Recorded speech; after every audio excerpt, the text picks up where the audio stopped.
بسم اللہ الرحمن الرحیم الصلاۃ والسلام علیک یا سیدی یا رسول اللہ وعلی آلک و اصحابک یا نور اللہ۔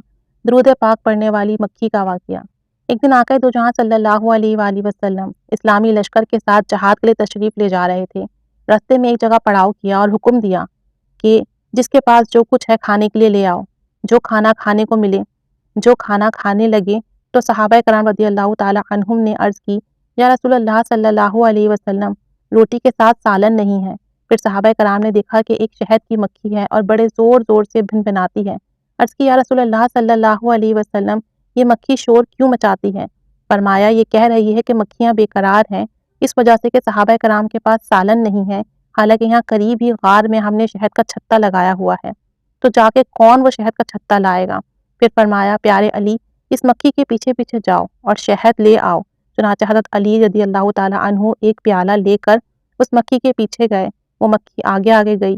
جب غار میں پہنچ گئے تو آپ نے وہاں سے شہد صاف کیا، شہد نچوڑا اور بارگاہ رسالت میں حاضر ہو گئے۔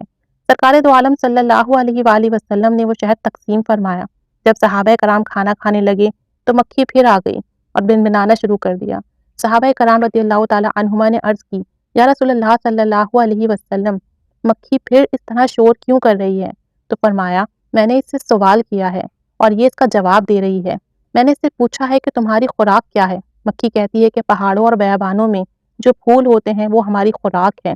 میں نے پوچھا، پھول تو کڑوے ہوتے ہیں جبکہ شہد میٹھا ہوتا ہے، پھول تو پھیکے اور بد مزہ ہوتے ہیں، تو پھر یہ شہد ایسے میٹھا کیسے ہو جاتا ہے؟ تو مکھی نے جواب دیا، یا رسول اللہ صلی اللہ علیہ وسلم، ہمارا ایک امیر اور سردار ہے، جب ہم پھولوں کا رس چوستی ہیں تو ہمارا امیر سردار آپ کی ذات اقدس پر درود و سلام پڑھنا شروع کر دیتا ہے، اور پھر ہم بھی اس کے ساتھ مل کر درود پاک پڑھتی ہیں، تو وہ بد مزہ اور کڑوے پھولوں کا رس درود پاک کی برکت سے میٹھا ہو جاتا ہے، اور اسی برکت اور رحمت کی وجہ سے شفا بن جاتا ہے، اور درود پاک کی برکت سے کڑوے اور بد مزہ پھولوں کا رس نہایت میٹھا شہد جیسا بن جاتا ہے، تلخی شیریں میں بدل جاتی ہے، تو درود پاک کی برکت سے گناہ بھی نیکیوں میں بدل سکتے ہیں۔ اللہ تعالیٰ ہم پر رحمت کی نگاہ فرمائے۔ درود پاک کی اتنی برکتیں ہیں کہ کیا کہا جائے۔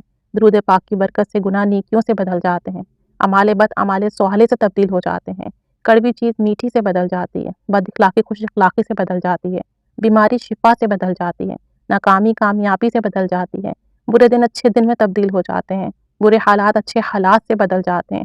درود پاک پڑھیے، اس سے قسمت سنور جاتی ہے، اس سے معاملات سنور جاتے ہیں، نبی کریم صلی اللہ علیہ وسلم کا قرب نصیب ہو جاتا ہے، اور دونوں جہاں کی کامیابیاں اور سعادتیں نصیب ہوتی ہیں۔ درود پاک پڑھیے، دوسروں کو بھی اس کی دعوت دیجیے۔ اللہ تعالیٰ رحمت کی نگاہ فرمائے، درود پاک پڑھنے کی توفیق و سعادت نصیب فرمائے۔ درود پاک کے لیے ہمیں چن لے، آمین بجاہ النبی الآمین، صلی اللہ علی محمد صلی اللہ علیہ وآلہ وسلم۔